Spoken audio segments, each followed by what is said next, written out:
Good morning from the Sunshine State. Broadcasting from Palm Beach County, it's the Fishing in Florida Show.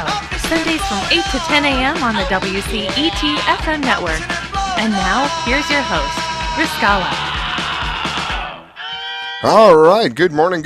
It is the Fishing in Florida Show. Welcome. And this morning, a little bit of a change up this morning. Usually I have Carolyn with Atlas Tracks on with me. Carolyn's out of town. She was going to try to call in, but she's visiting some family up in New York, lucky girl.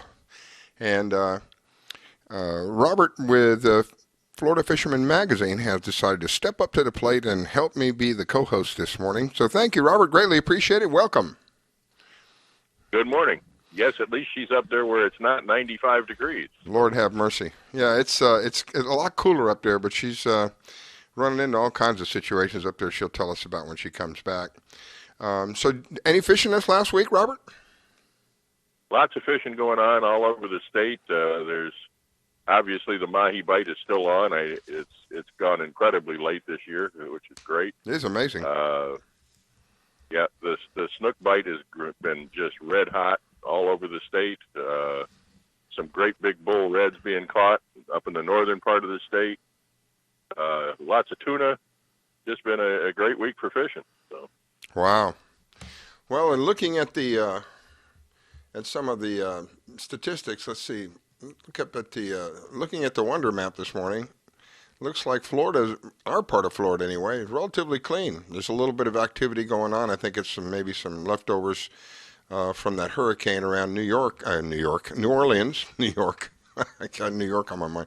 There's a little bit of activity happening around New Orleans, but our state, the southern part of the state, is relatively clear. There's very little activity happening around us. It looks like it's going to be a really nice day. You want to get out there and do some fishing. High tide's already, low tide has already happened. That was at 4:48 this morning. High tide is coming up at 11:16, and the next low tide is 5:24, and then the final high tide for today will be 11:32. So our next high tide, 11:16. If you want to fish on an incoming tide, you got a little bit of time to get out there and do your thing. The beach report says that the beaches are relatively calm, low risk of rip currents. Got to remember our beaches do have some rocks around them, so just be aware of that. It looks like it's going to be a really nice day to be out there at the beach. Make sure that you just take care of how much sun you get at one time. NOAA, according There's at least a breeze today. So. Yeah. According to NOAA, as of this morning at 4:03 a.m., there is a small craft advisory, which I'm surprised. I know that you're pretty close to the water. Can you see the ocean from where you're at? I cannot see the ocean, but I can see the wind, and there is a breeze. So yeah, well, there's a small craft advisory in effect through Tuesday. Through Tuesday, we're going to have a small craft advisory in effect. So just be aware of that. You guys have got the smaller boats. You can do the backwaters, do the intercoastal. Try to stay away from the heavy-duty stuff. Will wear you out pretty quick. Let's see, what else have we got going on this morning?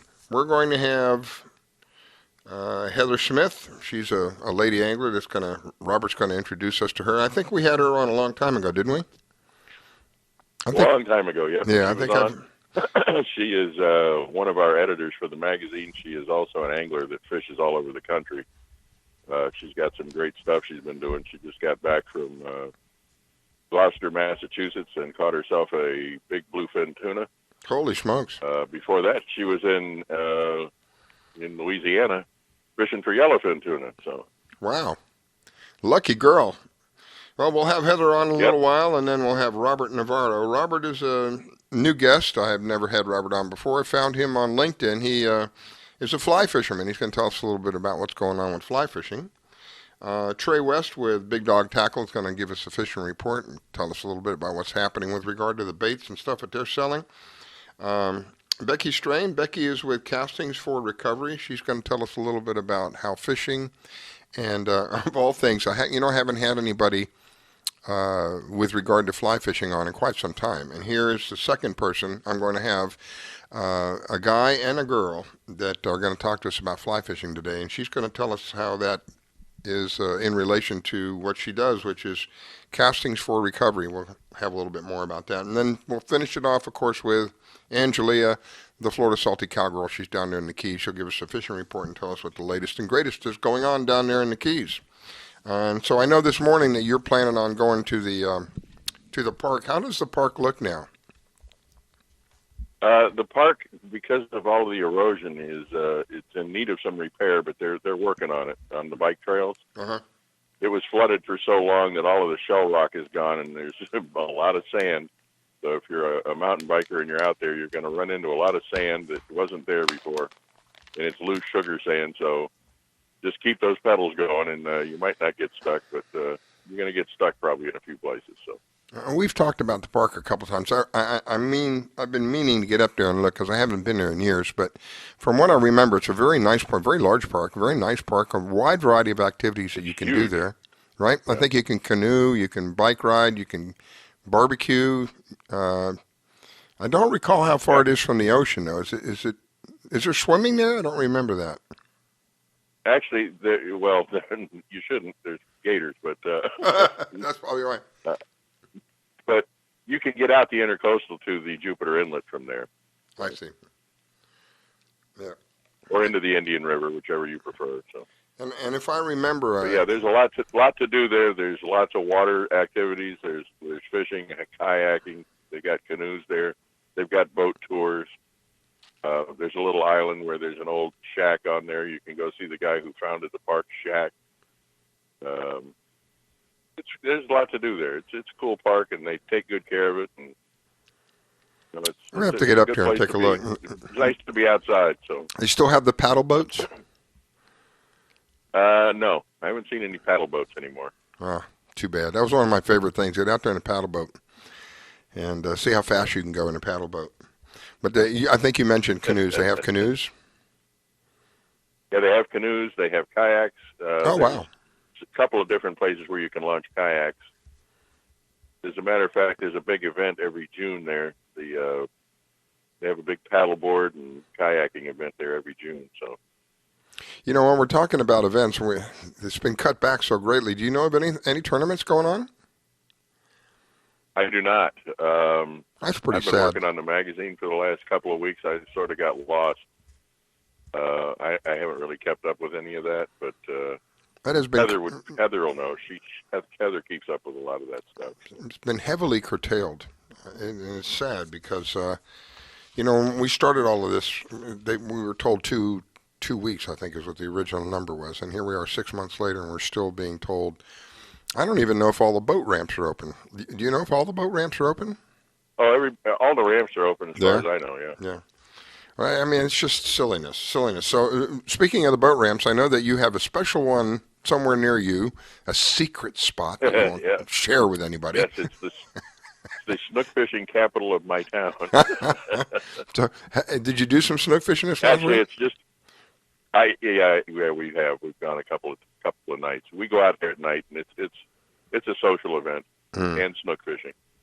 Are there lights out there? My neighbor and I go out there, and we sit and shoot the shit. And are there lights out there? Snook fish. There's a light on the end of the dock, which is what makes beneficial for snook. So. The one thing that I remember when small fish gather, big fish come to eat them. So. Yep, that's the one thing I remember when my dad would take us to Naples. Now, of course, this is going back many, many years, but at the end of the pier, they had lights, and the lights would create a shade, and the snook would be right where the line of the shade is, just inside that shade. And they'd come out into the light every once in a while to strike at something if they saw a shrimp or a small fish or something like that.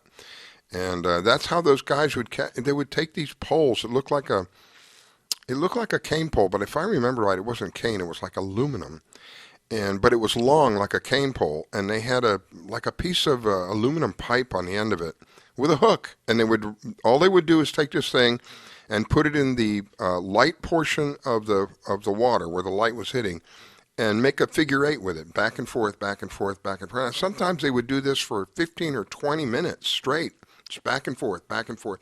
And then eventually, I think what would happen is the snook would get twisted and say, "I had enough of that thing. Let's put it out of here."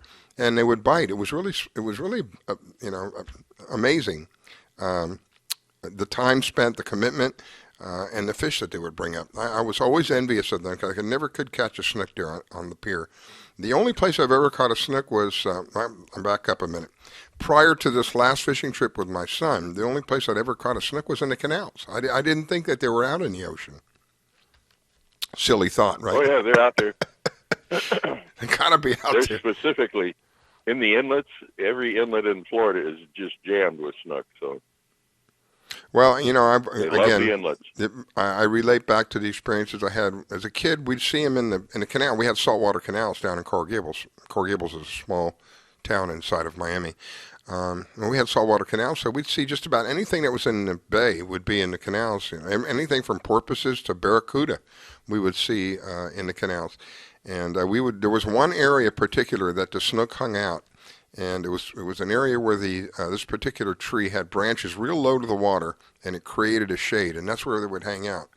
And we'd always be trying to catch them, and end up catching the tree instead, because you'd have to you have to try to get real close to them, and inevitably ends up in the bushes, and you lose your lure. But I was surprised. My son took me on a fishing trip. I shared with you. We were at West Palm Beach Inlet, just south of the West Palm Beach. I mean, literally, if you could walk on the water, you could walk to the inlet. It was not very far away. Never pulled up so many fish in all my life. Big fish. I'm talking like, I don't know, these things were 36, 40 inches. They had to be 25, 30 pounds. I was just, it still doesn't set well with me, Robert. I had to throw these fish back. I've never thrown a fish back that I could eat, ever. That was the first time in my life. And to this day, it still doesn't set well with me because there were some nice fish. Oh, my goodness. Were they out of season or over slot size? Yeah, no, they were both. They were out of season was the main reason. And it was a shame to have to send them back. So yeah, I know. Even when they're in season, you've got to throw half of them back because they don't meet the slot size. So yeah, I'm not. A lot of them out here on the docks at night, but most of them we can't keep. So I'm not real clear about the slot or over the slot. So yeah, I'm not clear about the slot thing. What size is it that you can keep?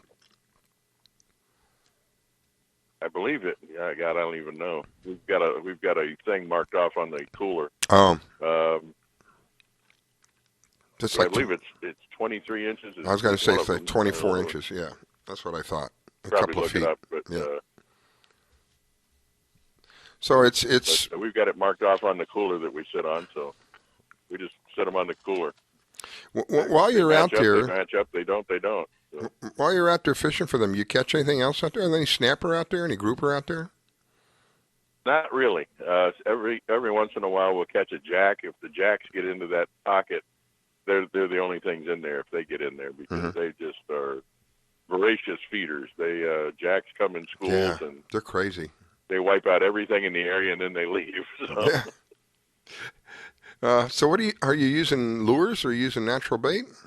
Yeah, we're using lures. No, we're out there at 1 o'clock in the morning. There's no way to keep bait alive all day and then go out there and deal with it. We're using all artificial. So. It sounds like you're doing a pretty good job. How many have you caught so far? Yep. Oh God, I would guess 30. Oh my gosh, really? I'm expecting to hear like 4 or 5. 30. Oh Lord. Release 35 maybe. Oh wow. So that is a hot spot. No wonder you're being so secretive and about it. That's a little gold mine right there. Oh, it's a great spot. It's absolutely a phenomenal spot, and it's 1 o'clock in the morning, so we're the only ones out there. So. Wow, I'd like to be out there on a full moon. Just something about being out on the water at night. Haven't had one of those yet. So.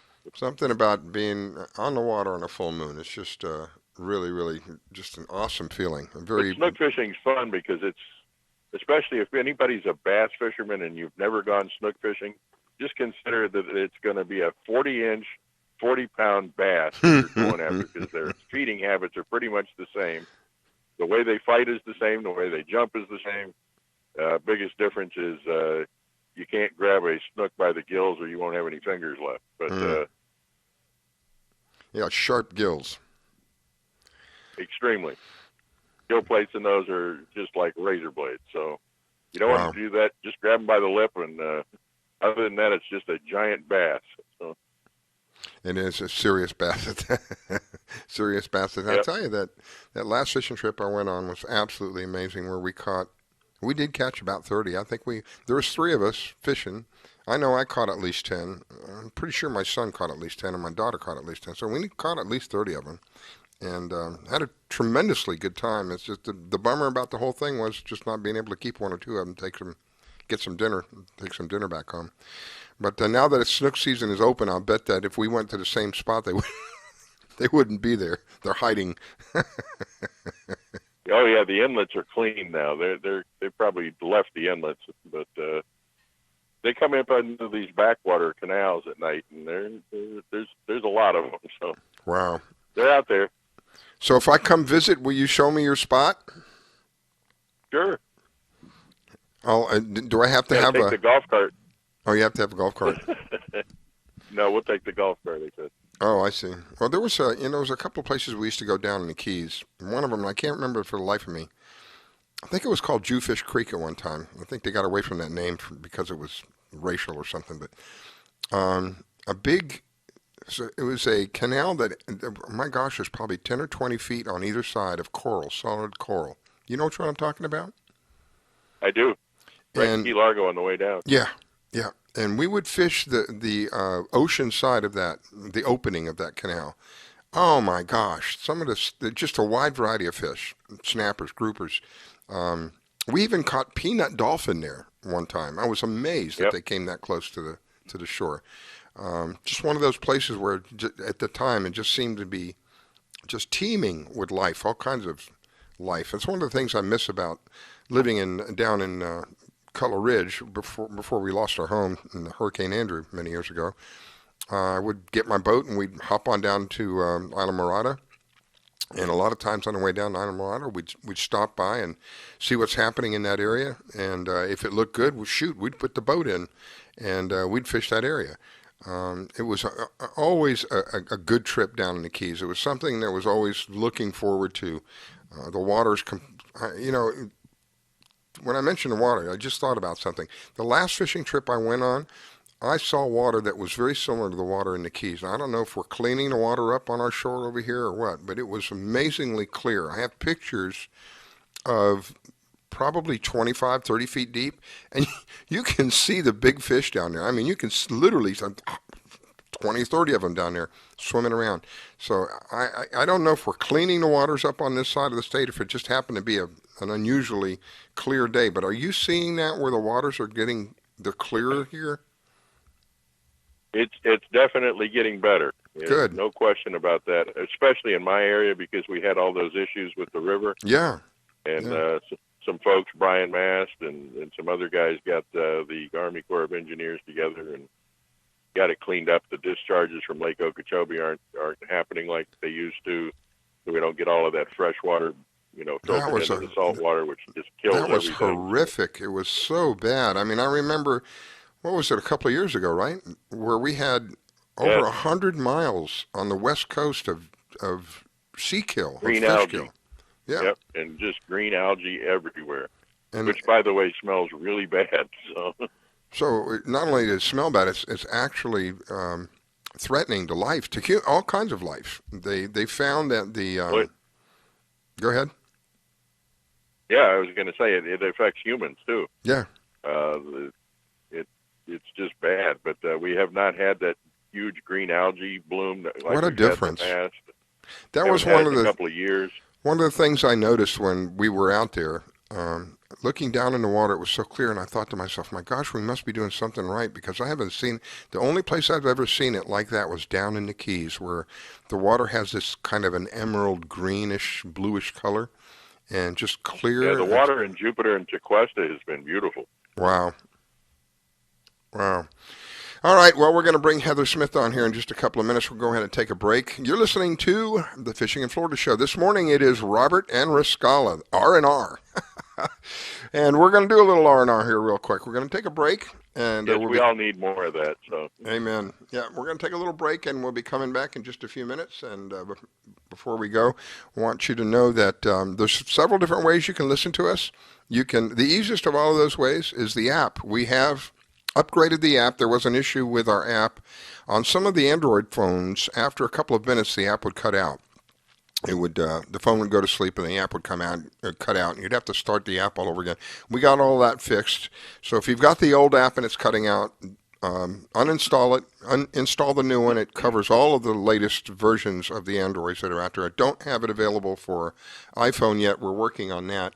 But if you have an Android, we do have the app. The easiest way to listen to us is that app. The next easiest way, go on the web, WCET FM or WCETradio.com, either one of them, and you'll see that there's a player there.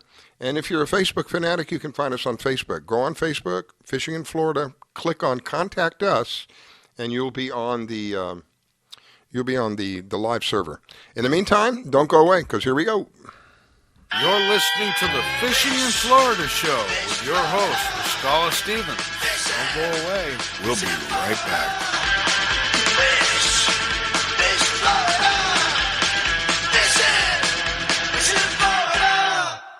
When it comes to parenting, there are no perfect answers. But that's okay, because you don't have to be perfect to be a perfect parent. Teens in foster care will love you just the same. For more information on adoption, visit adoptuskids.org. A message from the U.S. Department of Health and Human Services, Adopt U.S. Kids, and the Ad Council. Thinking of moving? Before you do anything else, call Diane Whittick. She provides a concierge service. Things like having your home or condo packed and shipped. Even take care of your home repairs or upgrades. Diane has the expertise to get it done. As a seller, you will have constant contact. She will furnish you with bids on any services that might need completion. Air conditioning, plumbing, handyman, and even cleaning.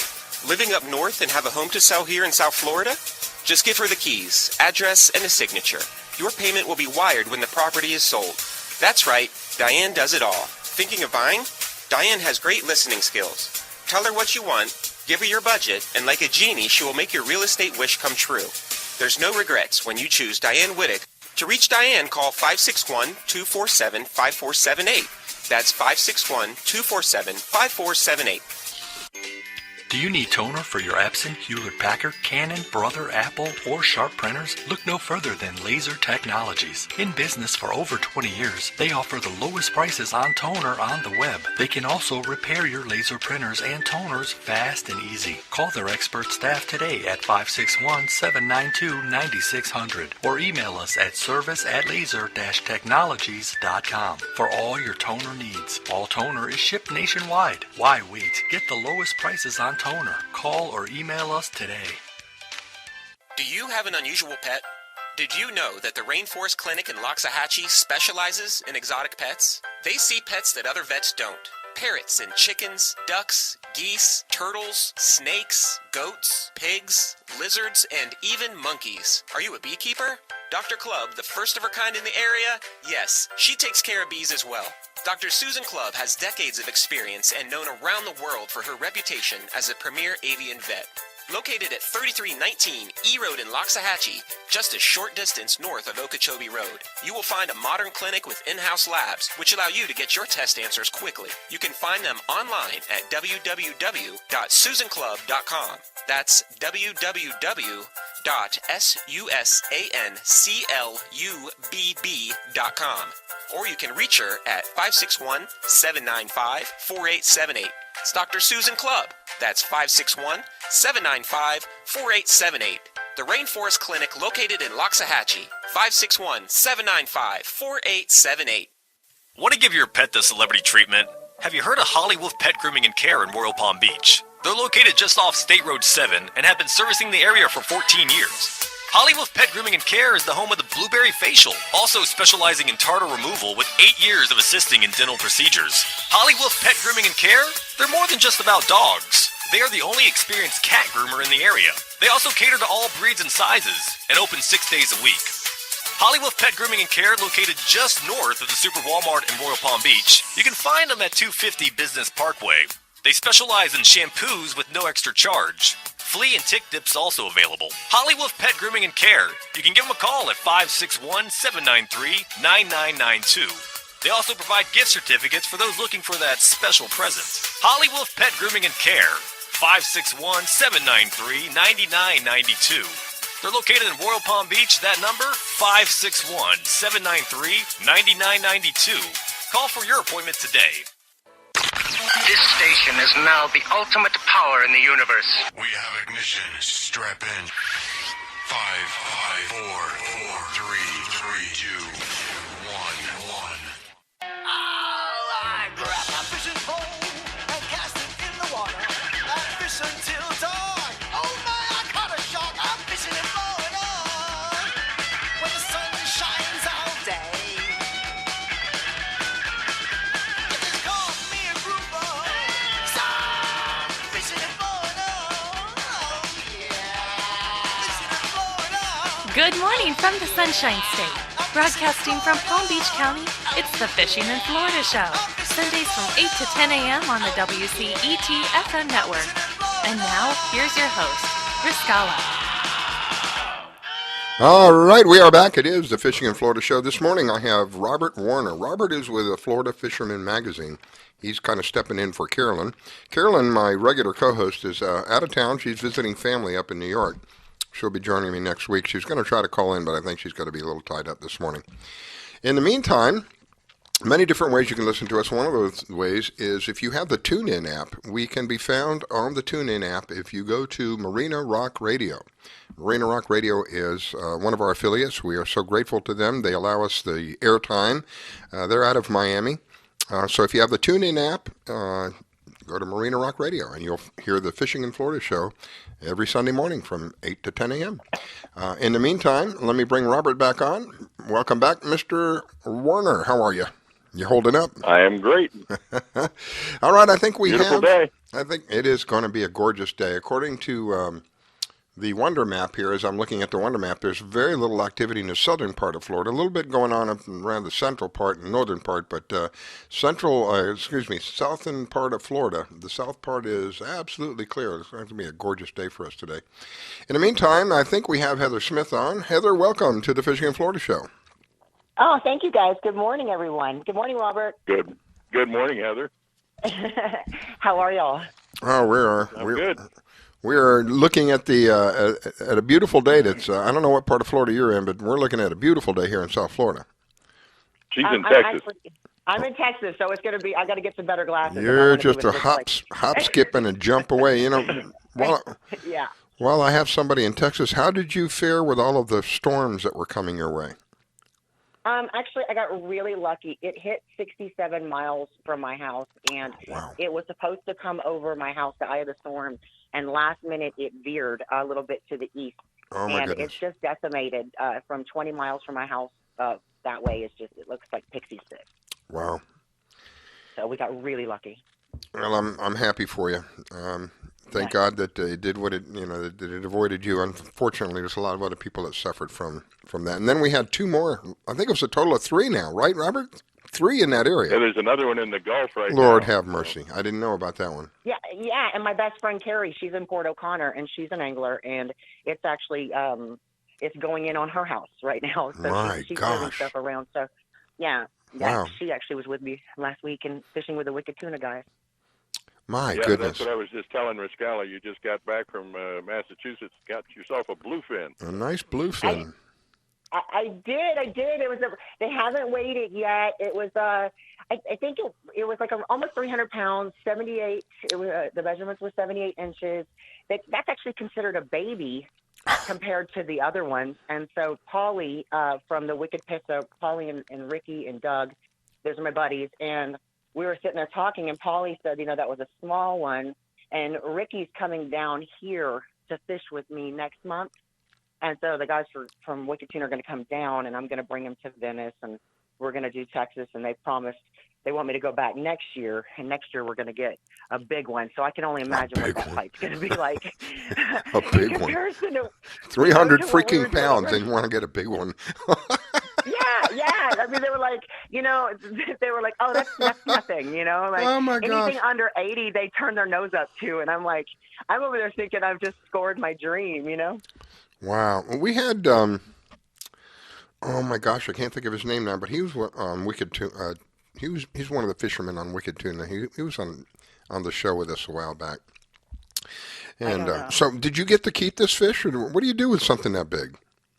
Okay, so whenever you're doing with Wicked Tuna, you can actually charter. I have my own show on the Hunt Channel called Heather Smith Outdoors, so I went up for that. But if you, when you go tuna fishing, you can either do a charter, like you can actually charter with the Wicked Pissa guys, from Wicked Tuna, and I think the other guys do it too, or they do commercial fishing. Now, when you catch it, the boat keeps it and they sell it to market. So all fish that get caught get sold to market. Now, if it's like a small one, I think they can keep it. But I mean, let's be realistic. What are you going to do with 200 pounds of tuna? That's why I was asking. Yeah. Yeah. So what they do is they sell them and it goes to market. I don't watch television, and I think on the show though it shows where it goes to market. And we were able to see that, stuff. So, but they get a good amount for those fish. So that's how they make their living on top of everything else. But I think the day after we went out, actually I can't tell you this because Discovery said that it can't be released yet. But I can tell you, not Discovery, not Geo. I can tell you that they usually get bigger ones, and they'll get anywhere between $12 to $15 a pound. I mean, it's very realistic that they catch one fish and it's a $10,000 fish. Holy smokes! Yeah. Wow. Yep. That's I had no idea. 10,000. Oh my gosh. So I'm not real clear about this. If I was to charter them and we caught a tuna, I wouldn't be able to keep the tuna. Part of the deal is I have to give it to the boat? Correct. It's the experience itself. I see. You're paying. Okay. Yeah, Yeah, you get the fin. They cut the tail off, and you keep the tail. That's traditional. Because of everything going with COVID, I got the hook out of it, which is good luck, So we used the hook. Actually, Claude Tristram, who's a guide in Isla Morada, and I'm going to be fishing with him next month with country singer Charlie Farley's coming, and we're going to Florida. He was our guide up there, so he goes up there every year to Gloucester, and he went up from Florida, and we went and met him there, and he was our guide. And I've put up the videos and the pictures and stuff, and you see him handing me the hook, and I have the hook, which is funny because I put it inside of my hunting license, and I didn't think about it, which is inside of my wallet. So when I went through the airport security, they never caught it. They never caught it because I was looking at Carrie. I'm like, why are they tearing my stuff apart? And I go, oh my God, I have that hook in there. I didn't even think about it. And it was hidden behind one of my tournament cards, so they didn't see it. Wow. Claude is a tremendous captain and guide in the Keys. If anyone name is Claude Tristram. And if anybody wants to look him up and you need a charter in the Keys, he's a great guy to call. He's a great captain. We've been working with Claude for years now, and he sends stuff into the magazine, and he's a great guy and a great captain. So Heather, he was so nice. Yeah. I'm curious now. Were you the only one that fought the fish? No, you never do that. I mean, from what I was told, it's really a team effort. Mm-hmm. So you're talking hours of fighting. And, you've got, and toward the end, you've got to have somebody that's going to they have to harpoon it, and then they gas it, and then they've got to bring it up. So you literally, you lean on this the giant reel that they have. You never take it out of the holster. It sits in the rod holder the whole time, And whenever, Claude was showing me, I was trying to pull on it, and they had it set on strike. As far as the reel, they had it set on strike for their drag, and that wasn't even all the way down. And I was jumping up and down, pulling as hard as I could, just to pull on the line to get it to come out, and it wouldn't, And then, and I'm not a little girl, you know what I mean? So when the tuna hit it, the reel just started screaming. At that point, everyone takes a turn reeling on it because it gets very tiresome, and you take your left hand, you have a glove on, and you pull maybe a centimeter, maybe a half an inch is all you get as you try to wind down on that reel, and bring it up, and it's constant. And so all of you take turns, and trade out. That's amazing. How long did you fight this thing before? This one was this one wasn't as long, because maybe it was an hour and a half. I would say normally 2 hours, but the tuna fortunately swam toward the boat, which made it a lot easier. So it was ready to come, So So it was actually swimming toward it. So that helps a lot rather than having That helps a great deal. Yes, it does. So. Yeah. And, amazingly enough, because usually when they see the boat, then they run again, Mm-hmm. And I fish a lot down in Venice, and that's always my luck. You sit there for 20 minutes, and then they see the boat, and then you start all over again. And this one didn't really have that issue. Wow. So go ahead, Robert. I was going to say, and you will find Heather on the cover of this current issue of the magazine, which will be out next week, and the story of her trip to Venice, Louisiana, for yellowfin tuna. Yes, wow. Yes. Yeah, and as a matter of fact, Ricky from Wicked Tuna is coming down in November, and we are going to be going back to Venice. So it's going to be fun. I mean, I love fishing in Venice. I'm looking forward to doing Isla Morada. Better time to go, too. Hurricane season's over. So. Right. Yes. Right now, Mother Nature's going Chris Brown on us, So. Yep. Now, when you're fishing in the Gulf, because it sounds like Louisiana's the Gulf, are you going out very far offshore to get these things? Oh, yeah. I mean, it depends, So, I mean, I went out 150 miles. I went out 20 miles. I'll go out, because I fish anywhere, obviously all the way up to Massachusetts, I've been to Cuba, but in Texas to Louisiana, it varies. Venice has got that drop-off immediately when you come out. So you can go right out 22 miles and be at a platform, and you can catch them. I tripled up on tuna there, and I saw marlin shooting across the water. I've been out 90 miles there. I went out 167. We went out of Padre before. So it just depends on the area and the depth, of where you are. And, if you're in a Viking, it's a lot more convenient. I did that with Texas Outdoors Lifestyle TV show on NBC. We were on a big Viking, and the seas were rough, so it's nice. It's more comfortable when you're going out that far. Yeah. Out of Venice, they have brand new Freemans in their fleet. So it's like you blink and you're already there, The reason I was asking is I was in the Air Force back many years ago, and my last duty station was Panama City, Florida. And what I found that was amazing about being in that area is they typically told me that you want to go out fishing, if you want to do some deep sea fishing, it's typically a foot a mile. So if you want to get into 20 feet of water, you got to go out about 20 miles, which is like so foreign to me, because coming from Miami and down in the Keys, shoot, you go out 2-3 miles and you're already in pretty deep water. I thought. Go ahead. Now, where were you stationed at? The Panama City, Florida. It's in the panhandle of Florida. And that's what they told you there? They told roughly a foot a mile. If you want to go out to 20 feet, you're going to go about 20 miles. Holy smokes, man. Exactly. Yeah, and that's how it is. I'm sorry. Go ahead. No, I was going to say that's exactly correct.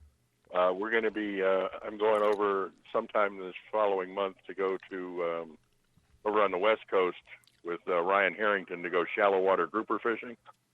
And these grouper that we're used to catching in 150 feet of water, he said he's going to take me to a spot where I can catch a keeper gag grouper in 6 feet of water. No way. What? No way. Oh, my goodness. How can he even swim in that place? You can stand up. He said there's places you can stand up, but there's these rock piles out there, and he said this time of year they come into these rock piles because the water gets cooler, so they're looking for warmer water. And he said, I'll take you to a place where you can keep the grouper, and you'll be in 6 feet of water. Sight fishing. That's for grouper. Really? For grouper. That's going to be some great pics. You need to get some videos of that for sure. Wow. Yep. Yeah. Venice is the only place that you can go where the drop-off actually comes in. That's why it's such a phenomenal fishing spot, and everything else works out. But there's a 1 mile drop at Venice that goes down, and it's about 5 miles out. So, I mean, it immediately drops. There's a ravine, and then it comes back up. So, I don't know if it's a whole mile. I don't want to lie, but it's a huge drop that's abrupt, and it just kind of comes in at a point just at Venice, and then it goes back out. So that's the one reason that it's so convenient there for fishing. But, you go over 20 miles, and you do that that long truck out, like you were saying. Oh, my gosh, I can't imagine 100 and some odd miles to go fishing. That's got to be an all-day trip. Oh, it is. It definitely is. And I went out. I think I came into Marathon Key and went fishing there in January, February this year, and I was just shocked that we went out and we went. What was the name of that place, Robert? That restaurant? You remember where the sun goes down? You get the best sunrises. Oh, Sunset Grill.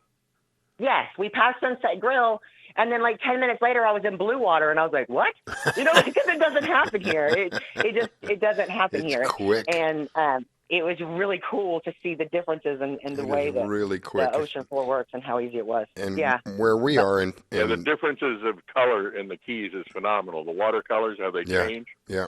They go from that turquoise to a light blue to dark blue. It's just beautiful. You're in the deep when you're in the dark blue. That's what we're going to the deep. You get to the dark blue water and you're there. Well, this is what happens when we're having a good time. We're running out of time, but before we go and give you an opportunity to give us anything you want to tell us before you head off, I want to thank you for taking time to call us and call in and share with us. I'm amazed about this 300-pound tuna, Lord ever. Did you get any of that other than the tail? Did they give you a little steak to take home? No, I didn't want anything back. I mean, with everything with the airport security, plus I really got through with the hook. Yeah. So and they are so strict about COVID up there that I was just here you go, and we wanted to get out of there. You know, so but Heather, go to Heather Smith Outdoors on the Hunt channel. Go to Heather Smith Outdoors on Facebook. You can follow me there. You can follow me on Heather Smith Outdoors on Instagram. Coming up, I'm going to be fishing with the Wicked Tuna guys down in the South. I've got country artist Charlie Farley, who's on tour now, who's going to be coming here to fish with me on Rayburn. And then we're heading over to the Keys to fish as well. I got Amal Alithiri from Naked and Afraid I'm doing a show with. I've got stuff coming up with NBC. And then I'm on the Elite Fishing League that's coming out on Discovery next month. So we filmed this summer. Oh, congratulations. That'll be out in October. Wow. Congratulations on that. A good deal. Well, Heather, thank you. I greatly appreciate you sharing with us this morning. Let me let Robert say goodbye to you, and then we'll go to a break. I wish you an awesome day, my friend. I will talk to you soon, Heather. Talk to you soon. Thanks, Robert. Have a great day.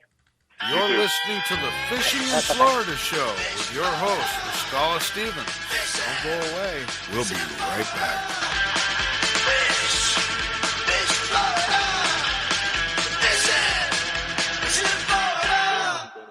When it comes to parenting, there are no perfect answers. But that's okay, because you don't have to be perfect to be a perfect parent. Teens in foster care will love you just the same. For more information on adoption, visit adoptuskids.org. A message from the U.S. Department of Health and Human Services, Adopt U.S. Kids, and the Ad Council. Thinking of moving? Before you do anything else, call Diane Whittick. She provides a concierge service. Things like having your home or condo packed and shipped. Even take care of your home repairs or upgrades. Diane has the expertise to get it done. As a seller, you will have constant contact. She will furnish you with bids on any services that might need completion. Air conditioning, plumbing, handyman, and even cleaning. Living up north and have a home to sell here in South Florida? Just give her the keys, address, and a signature. Your payment will be wired when the property is sold. That's right, Diane does it all. Thinking of buying? Diane has great listening skills. Tell her what you want, give her your budget, and like a genie, she will make your real estate wish come true. There's no regrets when you choose Diane Whittick. To reach Diane, call 561-247-5478. That's 561-247-5478. Do you need toner for your Epson, Hewlett-Packard, Canon, Brother, Apple, or Sharp printers? Look no further than Laser Technologies. In business for over 20 years, they offer the lowest prices on toner on the web. They can also repair your laser printers and toners fast and easy. Call their expert staff today at 561-792-9600 or email us at service@laser-technologies.com for all your toner needs. All toner is shipped nationwide. Why wait? Get the lowest prices on toner. Call or email us today. Do you have an unusual pet? Did you know that the Rainforest Clinic in Loxahatchee specializes in exotic pets? They see pets that other vets don't. Parrots and chickens, ducks, geese, turtles, snakes, goats, pigs, lizards, and even monkeys. Are you a beekeeper? Dr. Clubb, the first of her kind in the area? Yes, she takes care of bees as well. Dr. Susan Clubb has decades of experience and known around the world for her reputation as a premier avian vet. Located at 3319 E Road in Loxahatchee, just a short distance north of Okeechobee Road, you will find a modern clinic with in-house labs, which allow you to get your test answers quickly. You can find them online at www.susanclub.com. That's www.susanclub.com. Or you can reach her at 561-795-4878. It's Dr. Susan Club. That's 561-795-4878. The Rainforest Clinic located in Loxahatchee. 561-795-4878. Want to give your pet the celebrity treatment? Have you heard of Holly Wolf Pet Grooming and Care in Royal Palm Beach? They're located just off State Road 7 and have been servicing the area for 14 years. Holly Wolf Pet Grooming and Care is the home of the Blueberry Facial, also specializing in tartar removal with 8 years of assisting in dental procedures. Holly Wolf Pet Grooming and Care? They're more than just about dogs. They are the only experienced cat groomer in the area. They also cater to all breeds and sizes and open 6 days a week.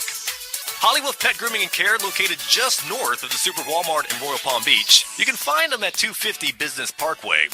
They specialize in shampoos with no extra charge. Flea and tick dips also available. Holly Wolf Pet Grooming and Care. You can give them a call at 561-793-9992. They also provide gift certificates for those looking for that special present. Holly Wolf Pet Grooming and Care.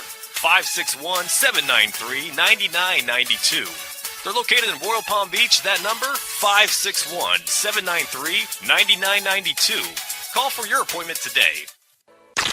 This station is now the ultimate power in the universe. We have ignition. Strap in. 5, 4, 3, 2, 1. I grab my fishing pole and cast it in the water. I fish until dawn. Oh my, I caught a shark. I'm fishing and blowing on. When the sun shines all day. It just calls me a grouper. So I'm fishing and blowing on. Oh yeah. Fishing and blowing on. Good morning from the Sunshine State. Broadcasting from Palm Beach County, it's the Fishing in Florida Show. Sundays from 8 to 10 a.m. on the WCET FM network. And now, here's your host, Riscala. All right, we are back. It is the Fishing in Florida Show. Good morning, good morning. If you're just joining us, we will have archives set up. And the way to find the archives is to go on Facebook. If you're a Facebook fanatic, find us on Facebook, click on Like Us, and that will help us remain relevant in the searches. And then if you look down our page, you'll see there's a link there to all of the archives that are up on YouTube, of all places. I can't figure out how to get people to find them by going on YouTube. The only way I can figure it out is to put a link on our page. Many different ways you can listen to us. The easiest of all of those ways is download our app. It's absolutely free.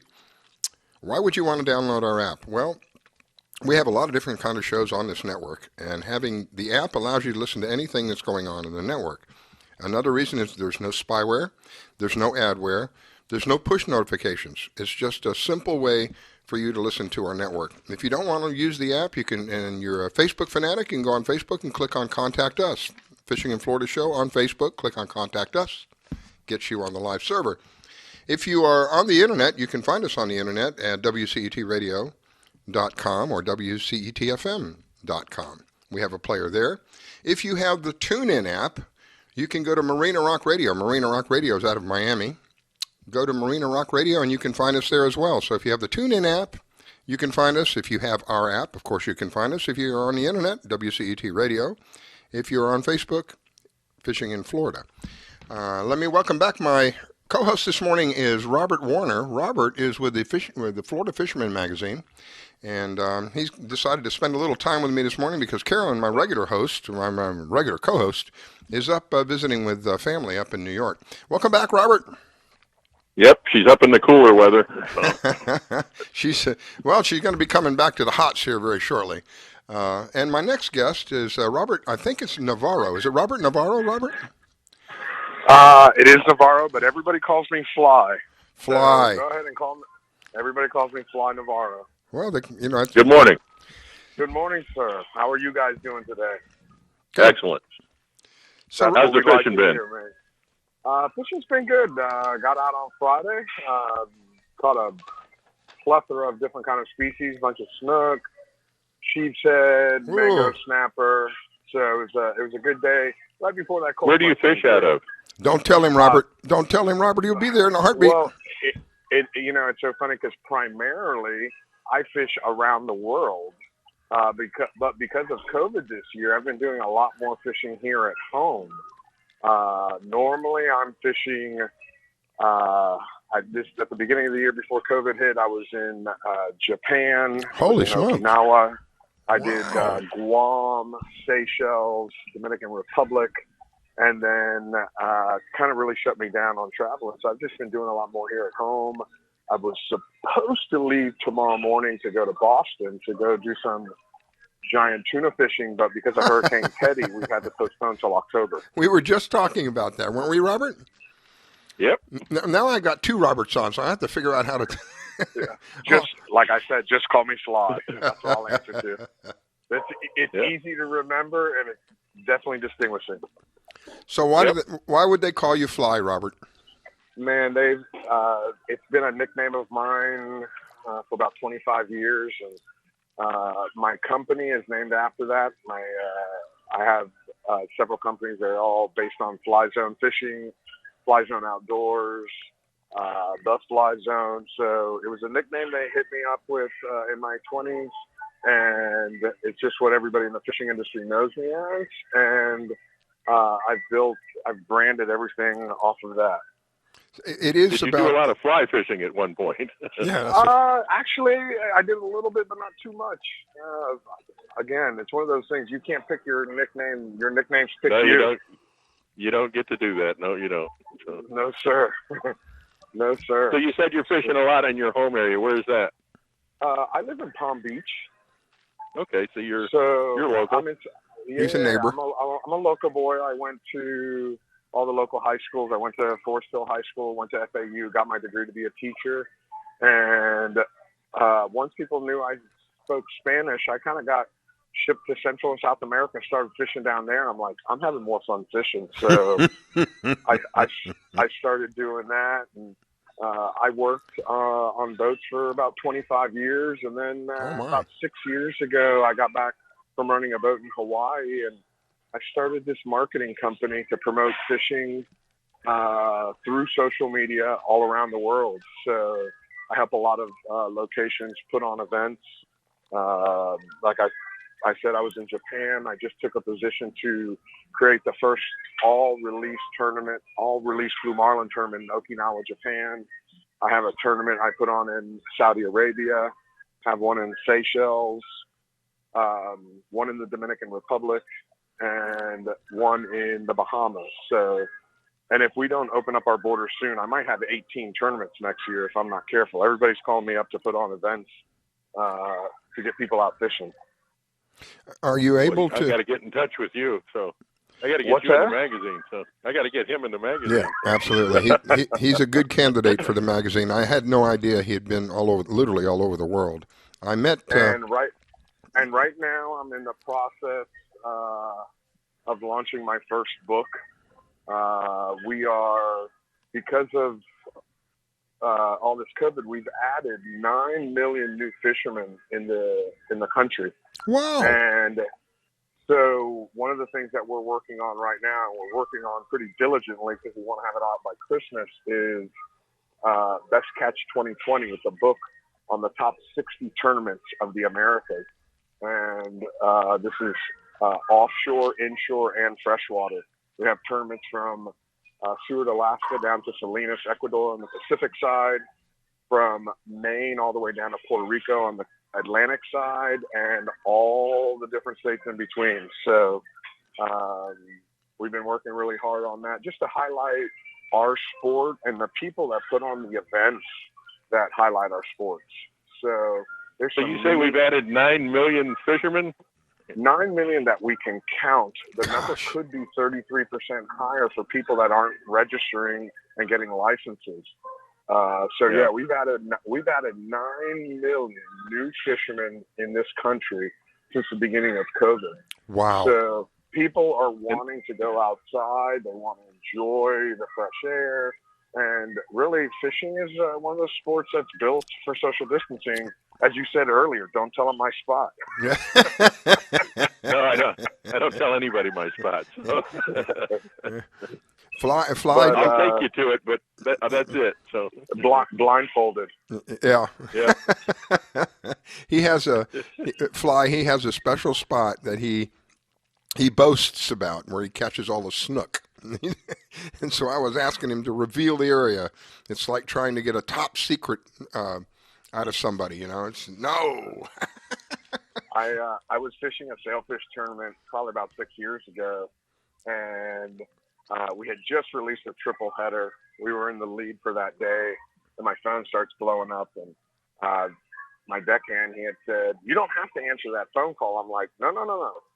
I called those people yesterday and asked them for help. I'm going to give them help, and besides, I want an audience when I'm catching all these fish. So come on, I'll catch all these fish right in front of you. So I don't hide my fishing spots. I'll let everybody know where they're at. Wow. Well, I didn't have any idea that you had been all over the place. My goodness, literally all over the world. I was on pace for 250,000 miles this year before we got shut down. Wow, that is I got amazing. shut down March 12th, and I had 71,000 miles. Wow. So there's some neat fishing all over the world. I've got some, right now I got a couple of projects going on with a group out of the Netherlands.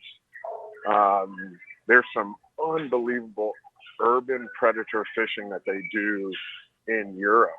For those of you that don't know what predator fishing is, it's the muskies, the pike.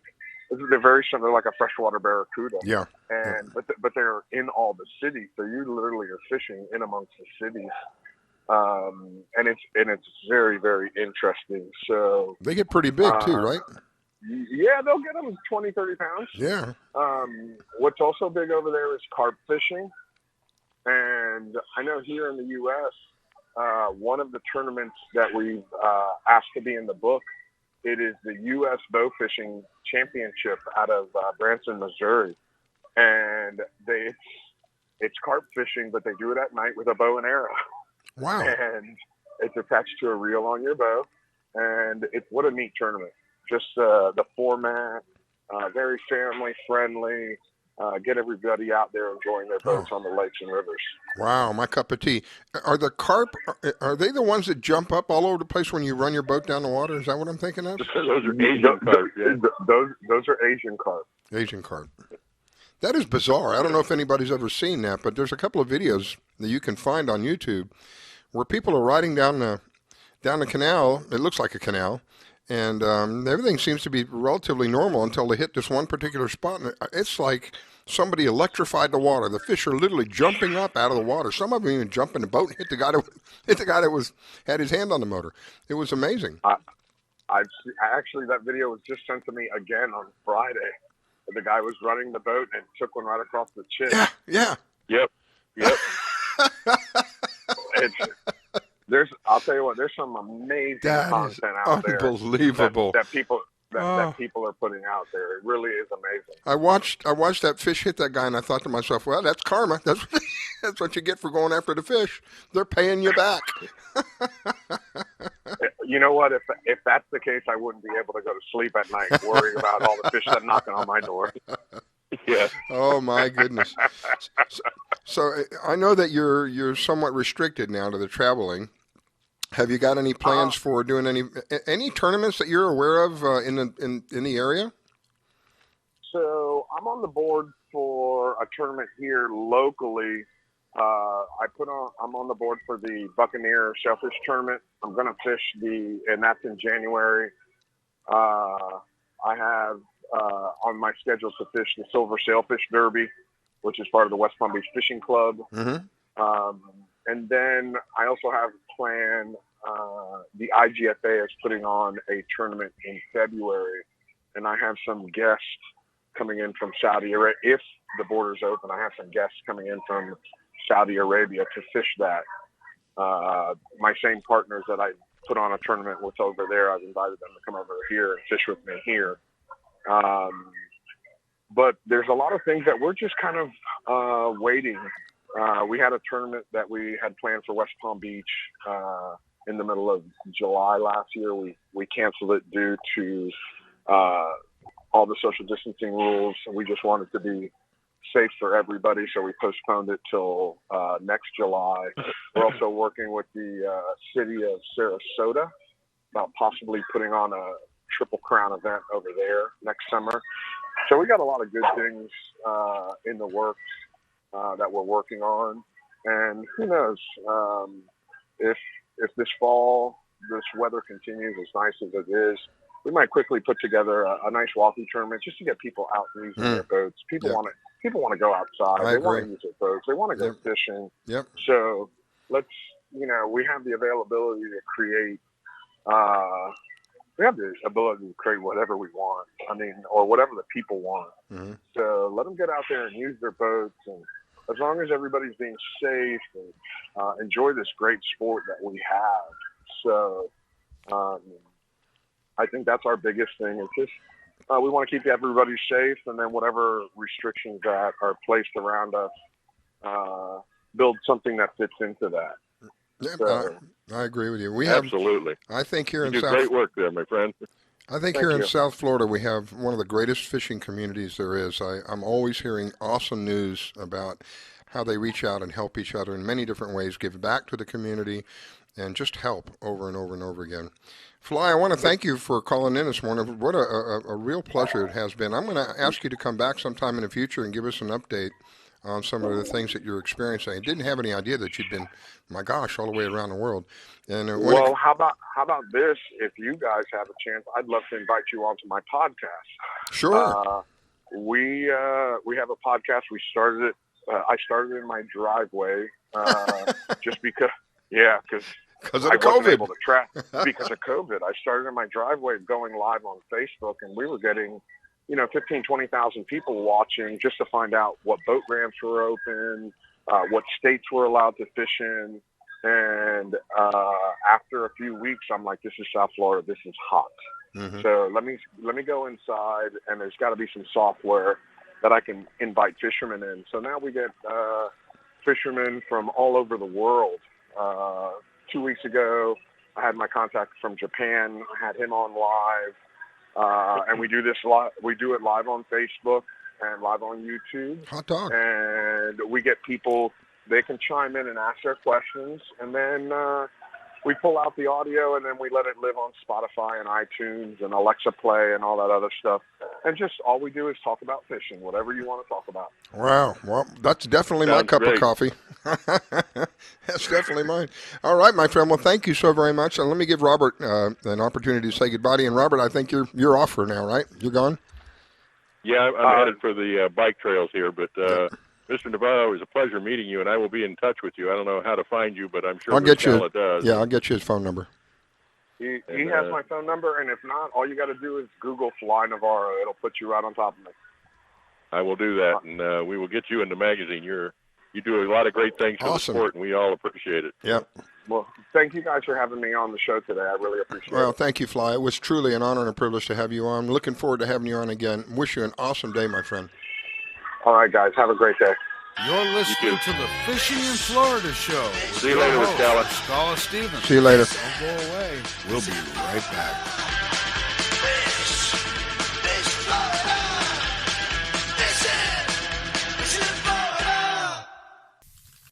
Thinking of moving? Before you do anything else, call Diane Whittick. She provides a concierge service. Things like having your home or condo packed and shipped. Even take care of your home repairs or upgrades. Diane has the expertise to get it done. As a seller, you will have constant contact. She will furnish you with bids on any services that might need completion. Air conditioning, plumbing, handyman, and even cleaning. Living up north and have a home to sell here in South Florida? Just give her the keys, address, and a signature. Your payment will be wired when the property is sold. That's right, Diane does it all. Thinking of buying? Diane has great listening skills. Tell her what you want, give her your budget, and like a genie, she will make your real estate wish come true. There's no regrets when you choose Diane Whittick. To reach Diane, call 561-247-5478. That's 561-247-5478.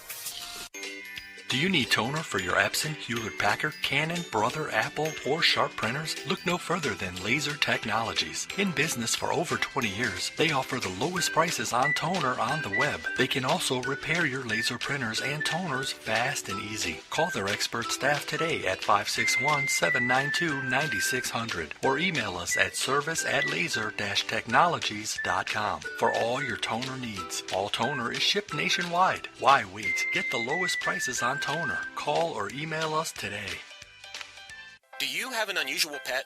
Did you know that the Rainforest Clinic in Loxahatchee specializes in exotic pets? They see pets that other vets don't. Parrots and chickens, ducks, geese, turtles, snakes, goats, pigs, lizards, and even monkeys. Are you a beekeeper? Dr. Clubb, the first of her kind in the area? Yes, she takes care of bees as well. Dr. Susan Clubb has decades of experience and known around the world for her reputation as a premier avian vet.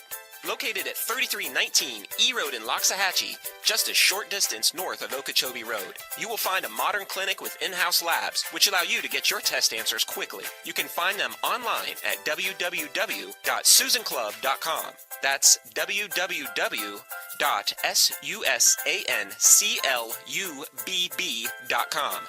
Or you can reach her at 561-795-4878. It's Dr. Susan Clubb. That's 561-795-4878. The Rainforest Clinic located in Loxahatchee. 561-795-4878. GTG, BRB, OMW, be there in a few. You may think that these kinds of texts are fine because of their length, and you can easily send them at a stoplight. But no, answering one text can take your attention away from the road for 5 seconds. And traveling at 55 miles an hour, that's enough time to travel the length of a football field. Make good decisions, don't text and drive.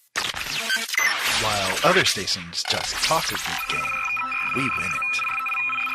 Hey, sounds like somebody's having a lot of fun. Oh, I grab my fishing pole and cast it in the water. I fish until dawn. Oh my, I caught a shark. I'm fishing and blowing on when the sun shines all day. I just caught me a grouper. So I'm fishing and blowing on. Oh yeah, fishing and blowing on. Good morning from the Sunshine State. Broadcasting from Palm Beach County, it's the Fishing in Florida Show. Sundays from 8 to 10 a.m. on the WCET FM network. And now, here's your host, Riscala. Well, good morning, good morning. What a beautiful morning it is here in South Florida. If you're just joining us, we will have archives set up on our Facebook page. You can go to Facebook, find Fishing in Florida, give us a like while you're there. Helps us remain relevant in the searches. Click on Contact Us. You can listen to us live, or take a look down the timeline and you'll see that there is a link to all of our archives. Many different ways you can listen to us. The easiest of all of those, download our app. Our app is absolutely free, has no spyware, no adware, no push notifications, just a simple way to listen to the show. The other way you can listen to us is if you're online, go to WCET-FM, WCET Radio, either one.com, and we have a player there. Let me bring on my next guest. My next guest is Trey West with Big Dog Tackle. How are you, Trey? Good morning, sir. Hey, I'm doing excellent. How you guys doing? We're hanging in there. You know, normally I have Carolyn with me. Carolyn is out of town temporarily. She's up in New York visiting some family up there and enjoying the cool weather. She was going to try to call in this morning, but she got tied up in a family breakfast. So I thought that that would be more important. Family's a top priority for me, and that's one of the reasons I do this show, is to give family an opportunity to do something together that doesn't really cost a lot of money. You can go fishing and spend literally thousands of dollars, or you can go fishing and spend just a couple of bucks. It's just up to you. The point is, you can go fishing and you can do it with your family. All of you can enjoy the same experience at the same time. And in my life's experience, fishing was part of the glue, if you will, that held the family together, because we all experienced the same thing. We all had skin in the game, if you will. You know, my mom caught fish, my dad caught fish, I caught fish, my brother caught fish. When it came down and all was said and done, my brother would scale them, I would clean them, my mom would prep them, my dad would cook them. We were all involved in it, and I really believe it was part of what kept us as a very close-knit family. And this is one of the reasons I do what I do. Any fishing last week, Robert? Trey? Yeah, well, I haven't been out there. I have a tournament coming up Saturday, a good-sized tournament, probably about 200 boats out of Jupiter. Oh, my. The Chasing Tails, that's Summer. Yes. I had asked her. Yes. I had actually asked her to be a co-host for me this morning, and she said, "I'm sorry, I'd love to, but I can't. I'm tied up with getting everything ready for that. A big tournament, and for an excellent cause. So if anybody can get involved with that, you want more information, it's Chasing, Tailz, like zebra. Look them up online. And 200 boats is a large tournament, my friend. Yeah, that's pretty standard for those tournaments up there. There was a Big Dog Fat Cat that was a few weeks ago as well, and they had 250 boats. And yeah, especially with the COVID going on and everything else, it's nice to get out on the water and go fishing, and try to stay somewhat normal and have some normal events, even though you kind of do it within the guidelines that are out there. Yep. So, and like you said, I mean, for me, fishing has always been about the experience. If I catch a fish, that's just a bonus on top. That's the icing on the cake.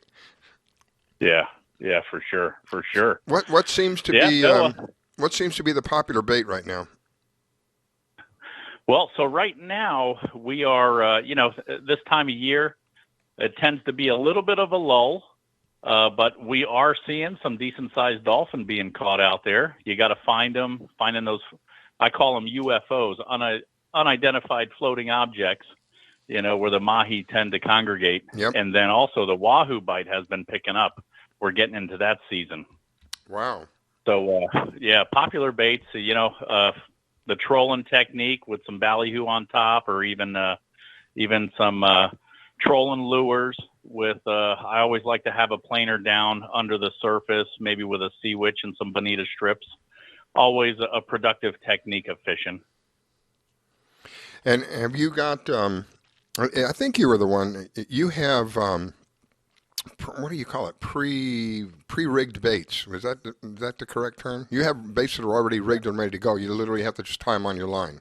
Was that you? Yeah, exactly. Yeah. Exactly. So, you can do it rigged or unrigged. Some people that are in a hurry, maybe they work a lot. They don't have a lot of time to do a lot of rigging at home, or maybe they're more of a novice fisherman. You go with the rigged baits. Some people like to buy the baits and rig them their own special way, or different techniques. It's funny. You go out there and you talk to people that fish, and some people are dead set on how to do things a certain specific way. But in all reality, there's so many different ways to rig and set up your tackle.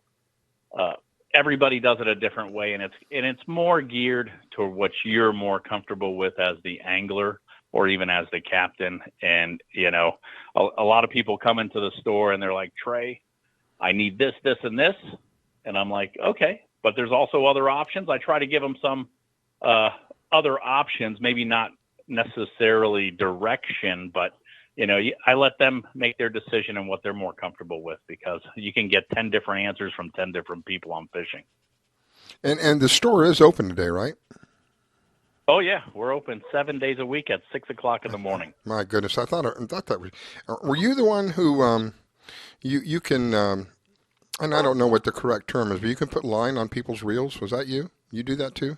Yeah, we spool reels. We spool. That's what the word. Even do reel repair and rod repair. We do everything at the store over here. So it's an all-around. Go ahead. A lot of times it's funny you say that.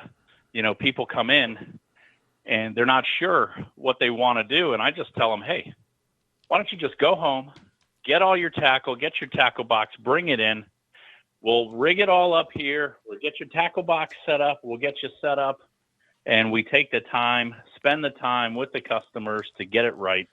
That way, when they get out on the water, they don't have to worry about it, and they spend their time fishing and not untangling lines and worrying about if their tackle is done right, or if they didn't tie that knot, or they forgot how to tie that knot." So, going that extra mile, I think it really adds to people's experiences in fishing. I've never heard of anybody doing what you do, and I think it's phenomenal. There's been times when I've spooled my own reels, and I didn't do it right, and then I think everything's okay, and I get out there fishing, particularly on an open bail reel, and I get out there fishing, and I make a couple of casts, and then I notice all the line is like I may have put it on too tight, or I didn't do it right, whatever it was, and now the line is all messed up. And it becomes more of a pain in the drain than it does pleasure. And so I can remember times when I would spool a reel. The line had been on there for almost a year, and I could feel it. You can feel the oxidization on the line. I said, just get rid of it all, put new line on. I get rid of it, put new line on. It looks really nice when you first do it. Get out there and you start fishing. After a couple of casts, I think what I did wrong is I put it on too tight. Is there such a thing as when you wind it up and you have too much tension on the line? Because that's what it appears to. It's almost like it was a spring, just kind of whoosh. It's 2 or 3 casts later, and the line is everywhere. It's tangled up. It's coming off the spool. It just wasn't done right. And to have somebody like you be able to do it for me, I'd have a lot more confidence with somebody who's got a lot more experience in it than myself.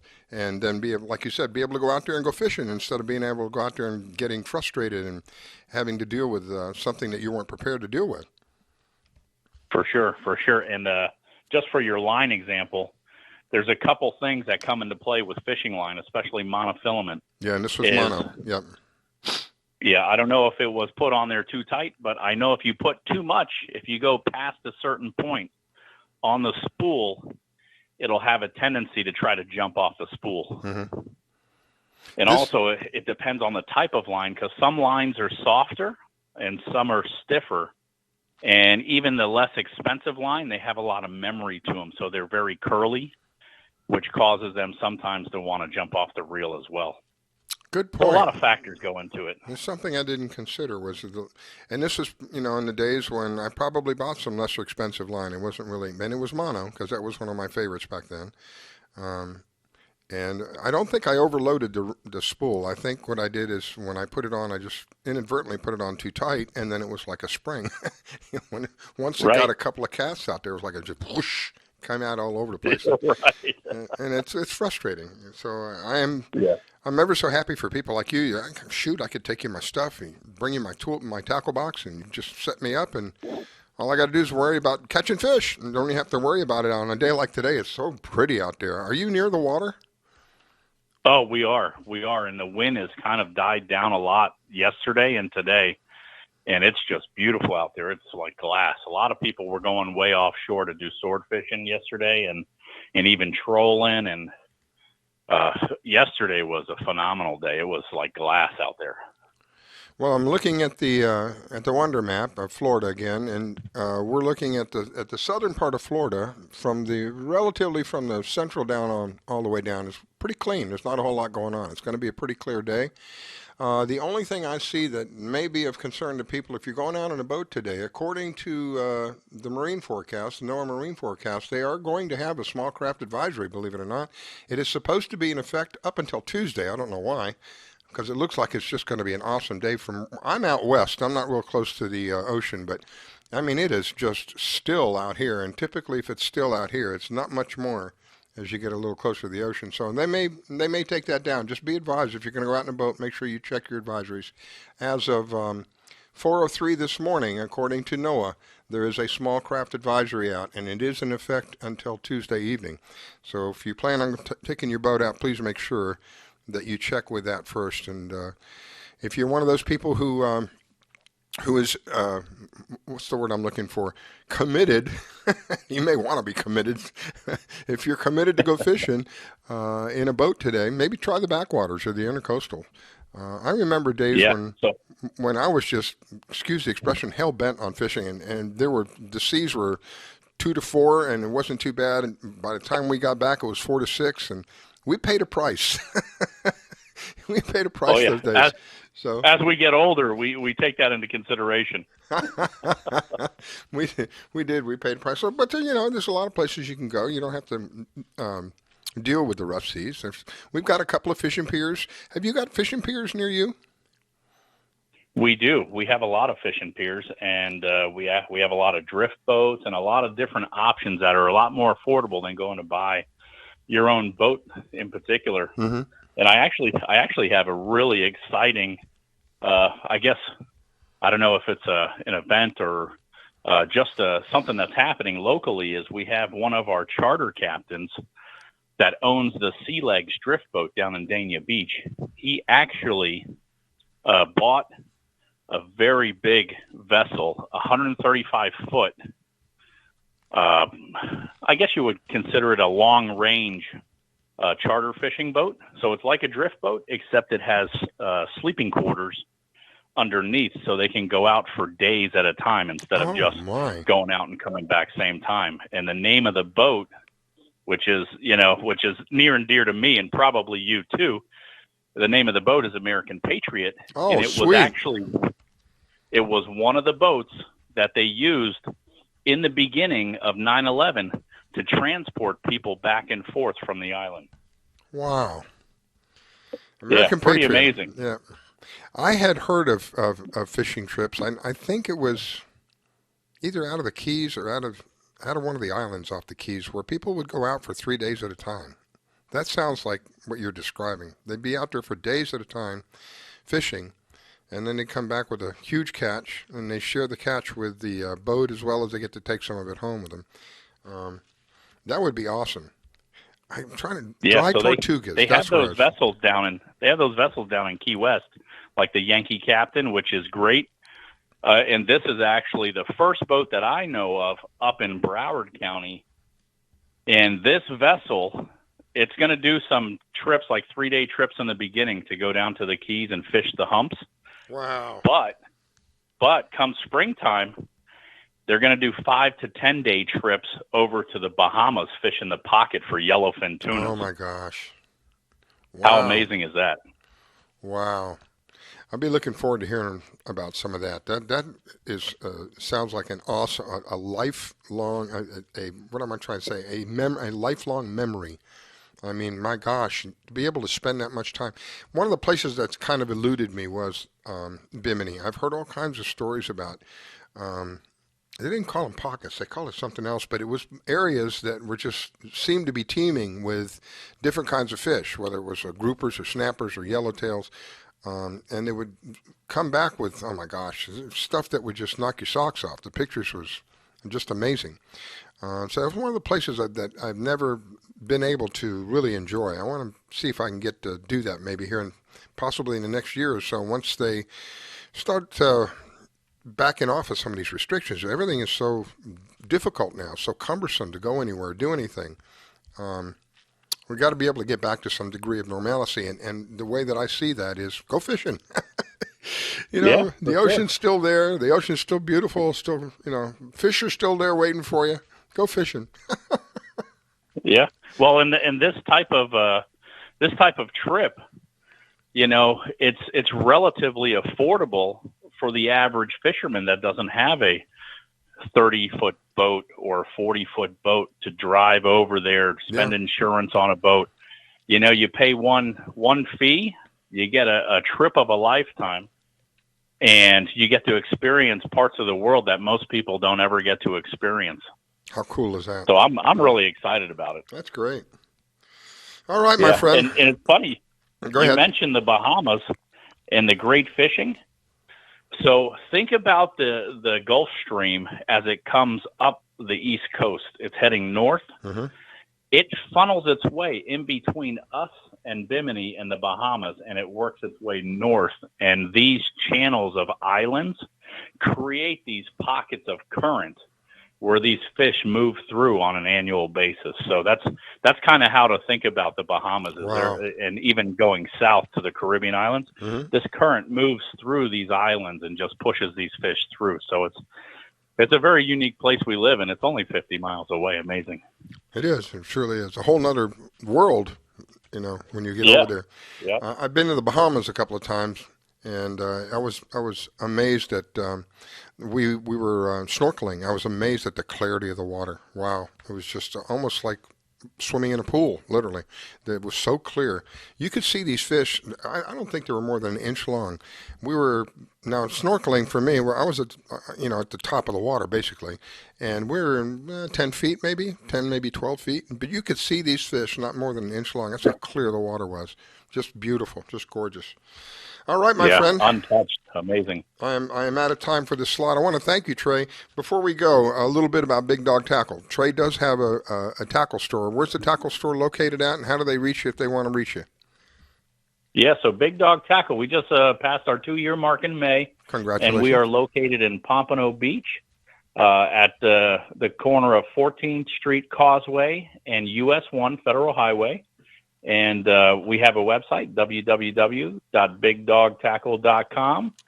And if you follow us on social media at Big Dog Tackle on Instagram or Facebook, we're always posting videos and highlights, what's going on in the world, weather-wise, fishing-wise, and also the American Patriot, an exclusive video inside and out of the boat. So just great things. We try to stay on top of the current events and keep our customers and people we know on top of things. Well, and thanks a lot for having me today. As always, you guys are awesome. Well, thank you, Trey. I greatly appreciate your time and you calling in. I'm looking forward to having you back on. We'll get another update. Wish you an awesome day, my friend. Yeah, you too. Have a great weekend. Thank you. You're listening to the Fishing in Florida show with your host, Scala Stevens. Don't go away. We'll be right back.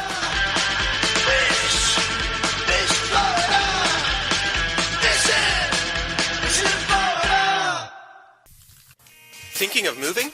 Before you do anything else, call Diane Whittick. She provides a concierge service. Things like having your home or condo packed and shipped. Even take care of your home repairs or upgrades. Diane has the expertise to get it done. As a seller, you will have constant contact. She will furnish you with bids on any services that might need completion. Air conditioning, plumbing, handyman, and even cleaning. Living up north and have a home to sell here in South Florida? Just give her the keys, address, and a signature. Your payment will be wired when the property is sold. That's right, Diane does it all. Thinking of buying? Diane has great listening skills. Tell her what you want, give her your budget, and like a genie, she will make your real estate wish come true. There's no regrets when you choose Diane Whittick. To reach Diane, call 561-247-5478. That's 561-247-5478. Do you need toner for your Epson, Hewlett-Packard, Canon, Brother, Apple, or Sharp printers? Look no further than Laser Technologies. In business for over 20 years, they offer the lowest prices on toner on the web. They can also repair your laser printers and toners fast and easy. Call their expert staff today at 561-792-9600 or email us at service@laser-technologies.com for all your toner needs. All toner is shipped nationwide. Why wait? Get the lowest prices on toner. Call or email us today.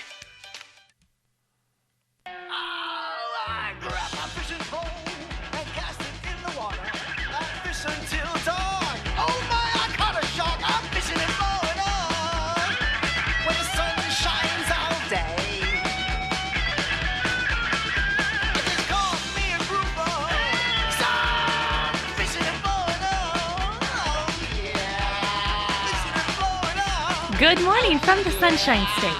Broadcasting from Palm Beach County, it's the Fishing in Florida show. Sundays from 8 to 10 a.m. on the WCET FM network. And now, here's your host, Riscala. Good morning. If you're just joining us, we will have archives set up, and you can find the archives on our Facebook page. Go to Facebook, find Fishing in Florida, and you'll see a link to the archives. Many different ways you can listen to us. The easiest of all of those, download our app. It's absolutely free. There is no spyware, there is no adware, and there are no push notifications. It uses a very minimal amount of the resources on your device, and again, it's the easiest way to listen to us. If you're on the web, go to WCET FM, WCET Radio, either one of those, .com. We have a player there. If you have the TuneIn app, you go to Marina Rock Radio. They're out of Miami. They're one of our affiliates. Thank you, Marina Rock Radio, by the way. Greatly appreciate you giving us the opportunity to use your station and help get the word out. Marina Rock Radio is a TuneIn station, so you can, if you have the TuneIn app, you can do it that way. Many different ways you can listen to us, and we hope that you enjoy the show. My next guest is Miss Becky. Becky is part of the group that is called Castings for Recovery, and she is taking the place of Dawn. I was going to have Dawn on. I haven't had Dawn on in a while. Dawn was busy, wasn't able to make it, so she asked Miss Becky to come by, and here she is. Welcome, my dear. Welcome. Thank you. Tell me a little bit about, for those who aren't familiar, Castings for Recovery. What is it? Casting for Recovery is a free retreat for women who are recovering from breast cancer. And in that retreat, the activity that they learn is fly fishing. And on the last day of the retreat, they actually have a half-day guided fishing trip. Along with the fishing, there are medical on staff, psychosocials on staff, and it's just basically a way for women who are recovering from breast cancer to have an opportunity to be with people who are going through the same thing they're going through. And fly fishing is just something new that happens in pretty places and gives them a chance to hopefully forget about what they're going through. It is I remember my mom many years ago didn't have this kind of support. I'm so grateful for people who do this. And my co-host, Carolyn Stash, she's had to deal with breast cancer, and I believe she's the one who introduced me to Dawn originally and the cause. Again, when my mom had to have done to her what she had done to her, she had no support other than the family. She had no support. And, you know, family's important. Family's my greatest priority is family. But there are times that you could really use the help of someone outside the family, outside the tornado of emotions that come with this horrible disease and the effects of this horrible disease. Sometimes it's actually easier to speak to somebody who's not in the center of your family. And as a support group, this is something that I believe is absolutely vital to the ladies out there, having gone through a life-changing event like this and knowing that there are people out there that are willing to extend their hand and say, hey, look, come with us, get your mind off of this for a while. We'll show you some stuff that you probably have a lot of fun on if you just have get away from the physicality of it all and enjoy the water. Now, I understand that you are an instructor as well, right? Yes, I am. I think as a guide, one of the few female guides in Georgia at the time, I would get a sort of an odd look from male clients when they would walk into the fly shop and find that they had a female guide that day. And I went through a certification process just to what's the word I'm looking for? Legitimize my fly fishing skills. Yeah. So that there weren't those odd looks on the faces of men when they found out they were going out with the woman for the day. I am ever so grateful for ladies like you because, the truth of the matter is pretty much up until recently, it has changed, but pretty much it's been a male-dominated industry, if you want to call it that. I mean, it's been pretty much the guys been doing it, but now I find that I've been doing the Fishing in Florida show for 3 years, and I have found in the last 3 years there has been a huge surge of ladies getting involved for a variety of reasons. And I believe it's a positive thing for ladies to get involved. I was fortunate in my family. My mom loved fishing. I think the only thing she loved more than fishing was the family. And so we didn't have that resistance, if you will, or we didn't have to leave her behind because the boys wanted to go fishing. She wanted to be right there with us, and she didn't mind getting her hands dirty. And it was, again, I explained many times, it was a family thing. We all did experience the same experience at the same time. And in my life's experience, fishing was a vital component to help our family because there's a direct attack on the family today, and it has been for a long time. And anything that we can do to help keep our families together, to support each other, this is one of the things that we can do. We have people like Becky out there who is willing to spend time with you and show you something and teach you a skill that would be a skill, but it's also a lot of fun. It's also very relaxing. It's also very de-stressing. I mean, for me it is in my experience, and a lot of the people that I speak with, they come up, they somewhat agree. Do you agree, Becky? It's relaxing. It's de-stressing. It's a way It is my happy place. Yeah, it is. I started fly fishing in the 80s sometimes, and my first trip was to Montana. And the first day after getting off the river, I thought, this is something that I want to do for a long time to come because I've fished my whole life, but the art of casting a fly It's rhythmic, it's relaxing, it's peaceful. You fly fish in gorgeous places. I do both, but fly fishing is my first love. And you're right. And that's one of the things for Casting for Recovery was actually founded by a breast cancer reconstructive surgeon and a woman who was at that time in professional fly fishing.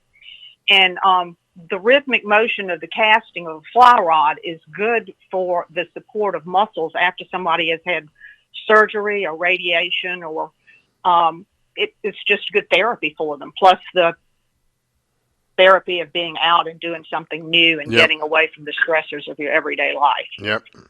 So yes, I agree. It's a wonderful sport.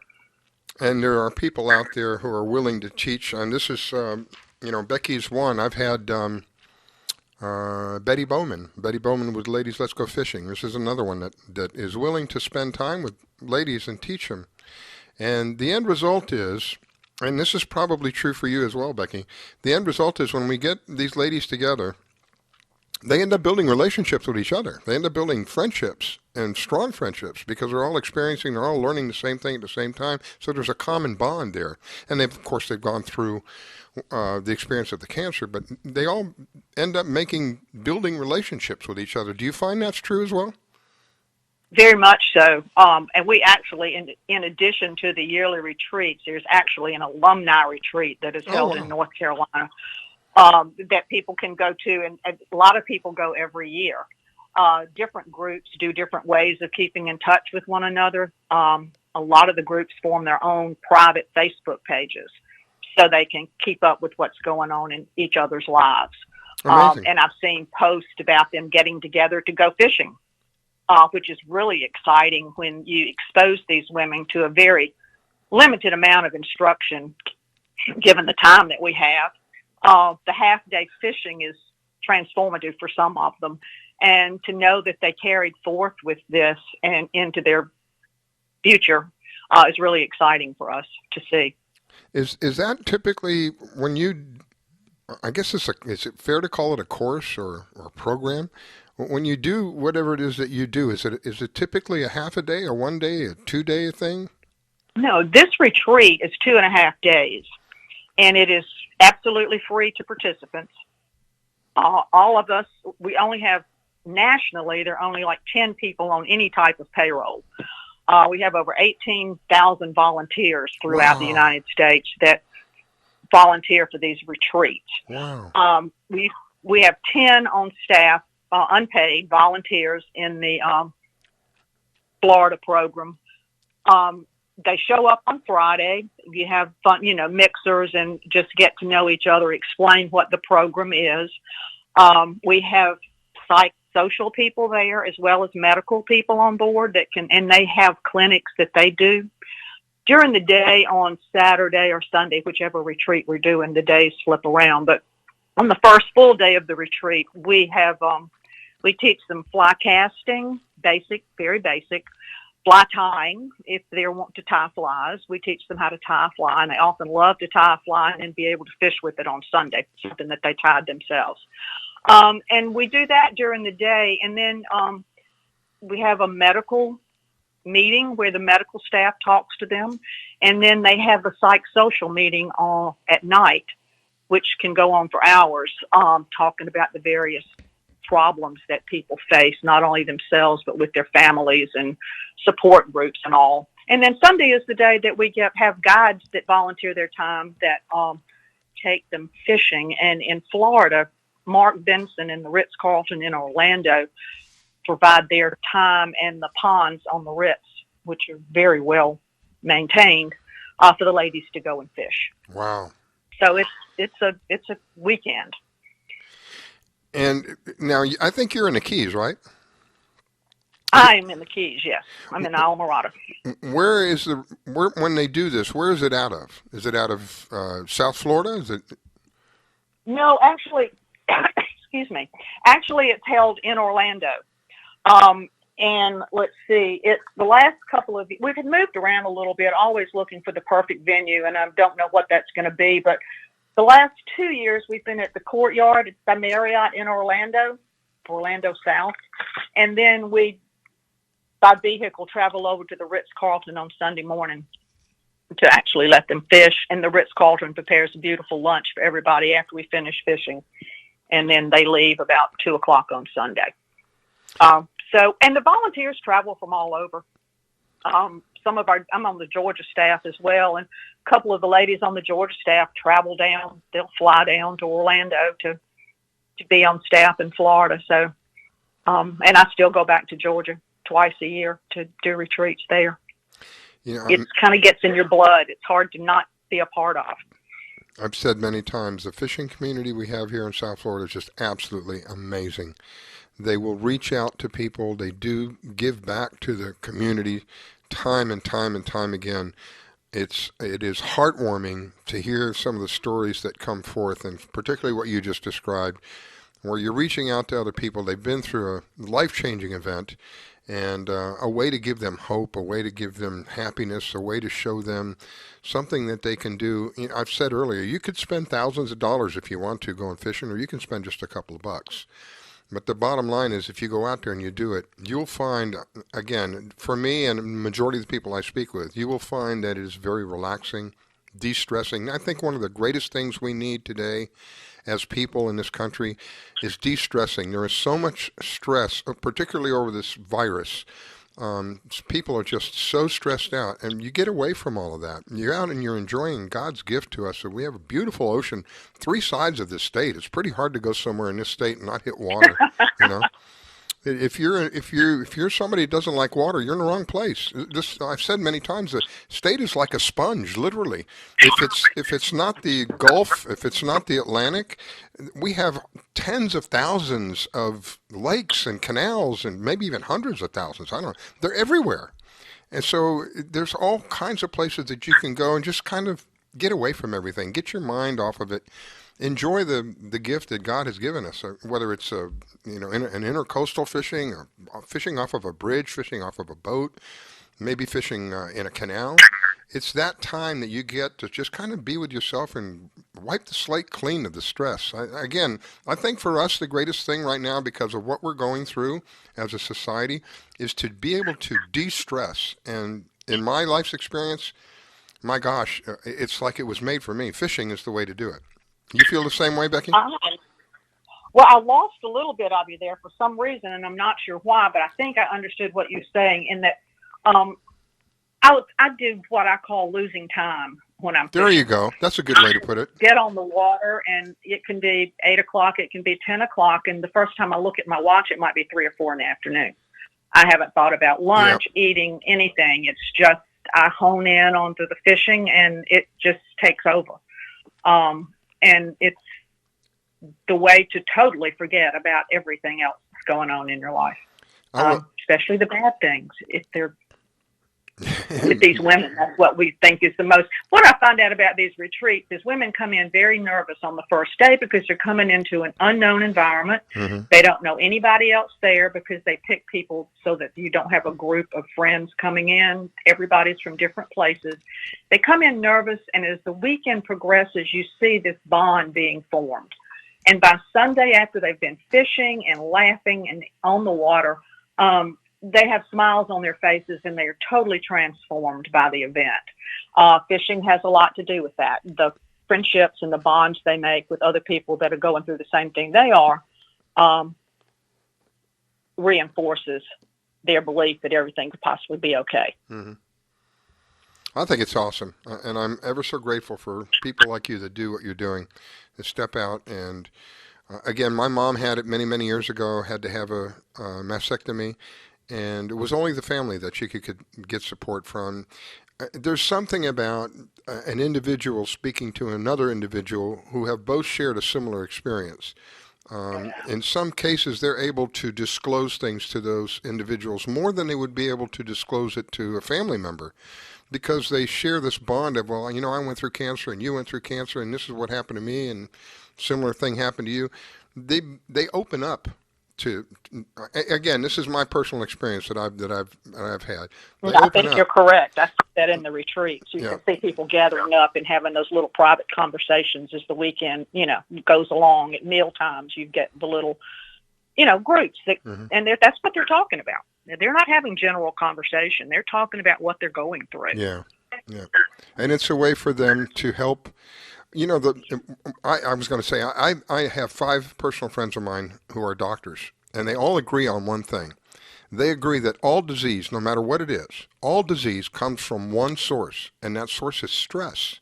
How your body deals with stress is how you are going to make it through life. If you're somebody who has a body that has a hard time dealing with stress, you're liable to end up with some kind of disease. The more that you can de-stress, I don't know if that's the right word, the more that you can relieve that stress in your body, the healthier that you're going to be. Imagine having fun doing that. Now there's an idea.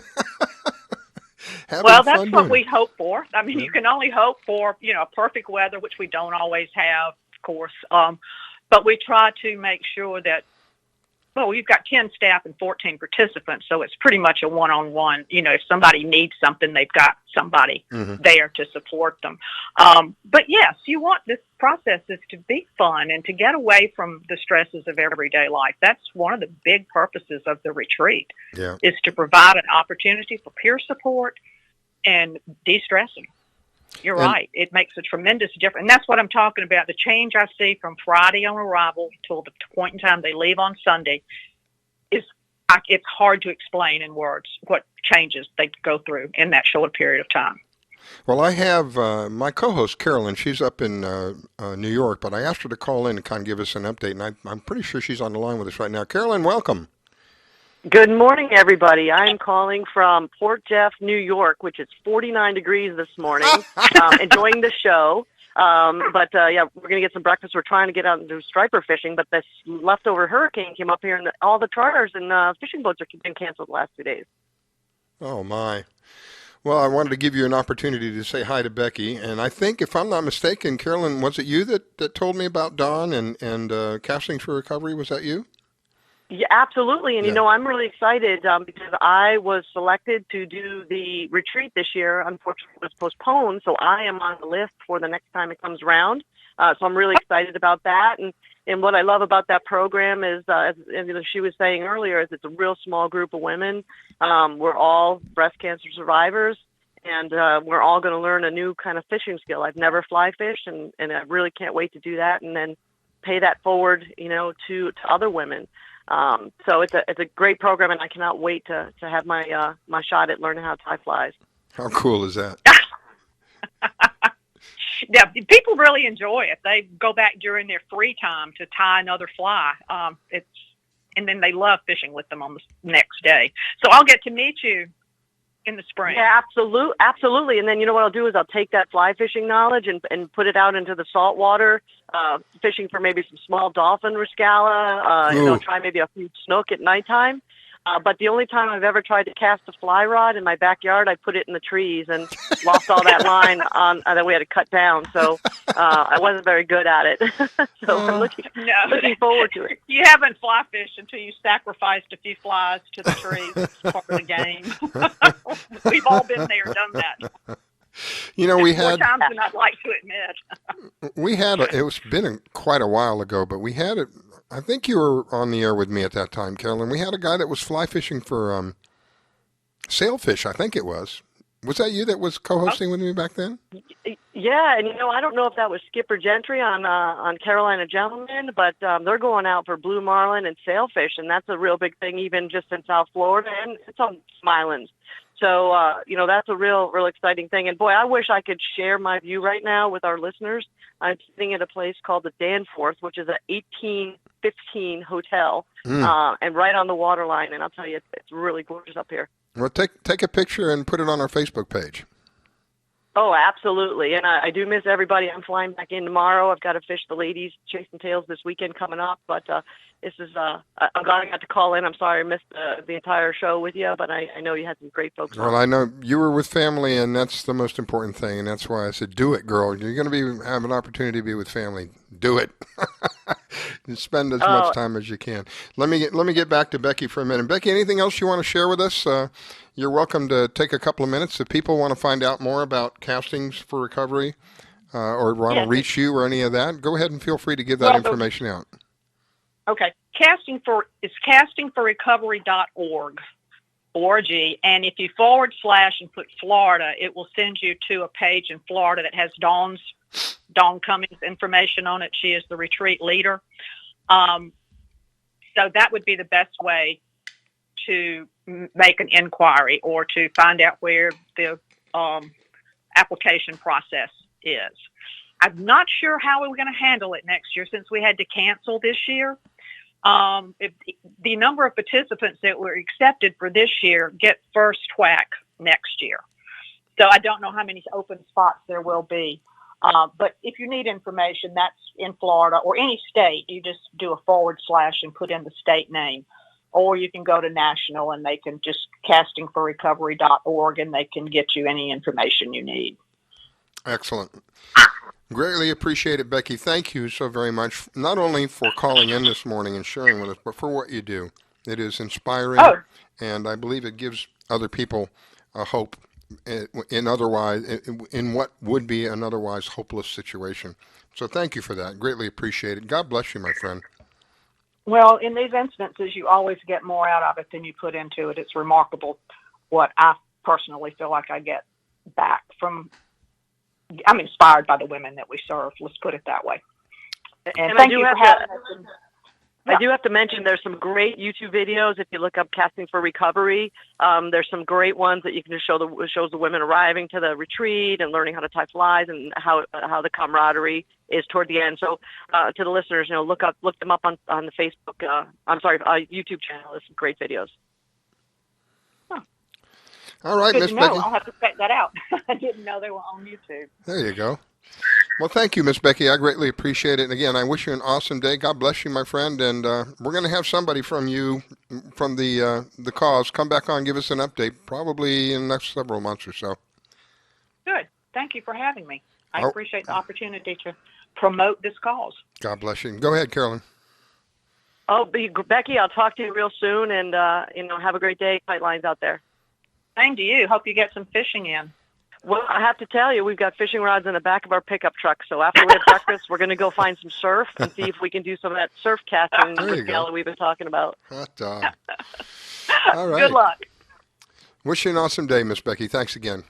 Thank you very much. All right. So, Carolyn, as you are you up there in New York, how cold did you say it was? 60-something? 49 this Holy morning when smokes. I walked the little dog. Oh, yeah, my absolutely. goodness It's a little bit colder than normal. And I'll tell you what else is a little interesting. The smoke from the wildfires, when we went upstate to do a fishing this week, is covering up the sun, and it dropped the temperature about 6 degrees just from the smoke. So that was a little bit interesting. But right now I'm halfway down Long Island, looking right out at a beautiful marina. It's pretty windy out, so boats aren't really going out. But they're going to be fishing for stripers and porgies and a little bit of sea bass a little bit later today. And, we're going to find a beach spot and pull over and, like we talk about, 2 chairs, 2 fishing rods, a couple of plastic worms, and see what we can come up with. There you go. De-stress. That is a what's the word? A prescription for de-stress. That's great. Yeah, and I can tell you the wind's blowing about 30 miles an hour, so it's going to be a little chilly with the wind chill, but we're going to see what we can come up with. And, like I said, it should be a lot of fun. It's going to be exploring, and it's totally something that you don't need any money to do. We brought our gear with us. We're going to just see what we can find, and that's the great thing about fishing with family and fishing anywhere. Cool. I love it. So you are planning on coming back tomorrow? Yeah, flying in tomorrow. We're doing the Chase and Tails tournament out of Tiki 52 for Summer Warren on Saturday. And then I'm probably flying right back up here to New York to do a drive down. But it's a nice refreshing pace here. And I'm looking at elevation, trees. I'm looking at the sound here. It's beautiful. Absolutely beautiful. I don't know what part you're in. Are you out in the country part of it? I'm actually out in Long Island, right on one of these bays. But what's interesting on Long Island is there's elevation. So I've got a little, probably a 500-foot hill with maple trees and oak trees that are starting to change color for the season. Wow. Plus, I'm standing right in the bay of a marina.